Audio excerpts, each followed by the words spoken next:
Polres Aceh Barat bersama dengan Kodim 0105 Aceh Barat menggelar program vaksinasi untuk siswa dan santri di sejumlah pondok pesantren di Kabupaten Aceh Barat.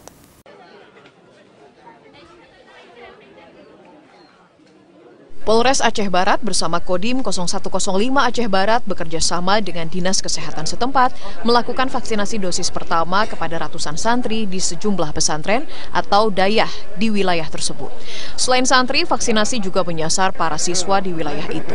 Hal ini dilakukan untuk mengejar capaian vaksin terhadap siswa dan juga santri. Salah satu pondok pesantren yang mendapatkan vaksinasi COVID-19 adalah Dayah Inti Darul Antami yang berada di Desa Ujong Tanjung, Kecamatan Merebo, Aceh Barat, Jumat 3 September.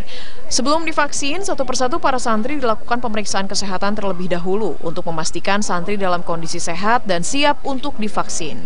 Kapolres Aceh Barat AKBP Andrianto Argamuda mengatakan dalam vaksinasi kali ini pihaknya fokus terhadap santri, siswa, juga para guru yang ada di pondok pesantren. Sementara hari ini dua dayah dan kita akan ikuti terus. Kebetulan juga sudah keluar dari surat edaran dari Bapak Kepala Dinas Pendidikan Kabupaten Aceh Barat agar seluruh SMA anak-anaknya segera divaksin.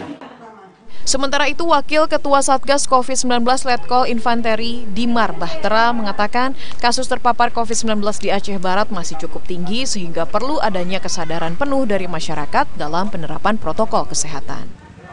Dan yang terpenting ada dua, yang satu ini vaksin segera kita maksimalkan agar vaksin ini segera cepat diterima oleh seluruh masyarakat. Yang kedua 3M, 3T itu yang pertama masker. Yang lainnya itu kita sudah mulai harus berdamai dengan COVID, harus sudah mulai terbiasa, tidak perlu takut. Yang penting kita udah vaksin, pakai masker, insya Allah semuanya tidak apa-apa. Mulai bergerak, ekonomi udah mulai harus berjalan, pendidikan harus mulai berjalan dan semuanya. Ia juga mengimbau agar masyarakat tidak takut untuk divaksin karena dengan divaksin maka kekebalan tubuh akan meningkat sehingga mengurangi risiko penularan COVID-19.